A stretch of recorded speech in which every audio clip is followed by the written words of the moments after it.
মাদারীপুরে এতিমদের কল্যাণে বরাদ্দ করা সরকারি অর্থ আত্মসাতের অভিযোগে সাবেক সমাজসেবা কর্মকর্তা ও এক এতিমখানা সুপারের বিরুদ্ধে মামলা করেছে দুর্নীতি দমন কমিশন দুদক। বৃহস্পতিবার বিকেলে দুদকের মাদারীপুর জেলা কার্যালয়ে এই মামলাটি দায়ের করেন উপসহকারী পরিচালক সাইদুর রহমান অপু।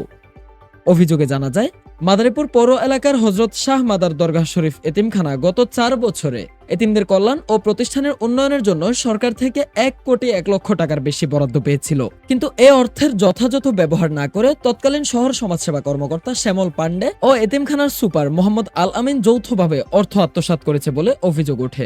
অভিযোগের ভিত্তিতে দুদক কয়েক দফা তদন্ত পরিচালনা করে এবং অভিযোগের প্রাথমিক সত্যতা পাওয়ায় মামলাটি দায়ের করা হয়। স্থানীয় সচেতন মহল বলছে, এতিমদের জন্য বরাদ্দকৃত অর্থ আত্মসাৎ মানবিকতার চরম লঙ্ঘন। অভিযুক্তদের দৃষ্টান্তমূলক শাস্তি দাবি করেছেন তারা। দুদক জানিয়েছে, মামলার তদন্ত চলছে এবং অভিযুক্তদের বিরুদ্ধে আইনগত ব্যবস্থা গ্রহণ করা হবে।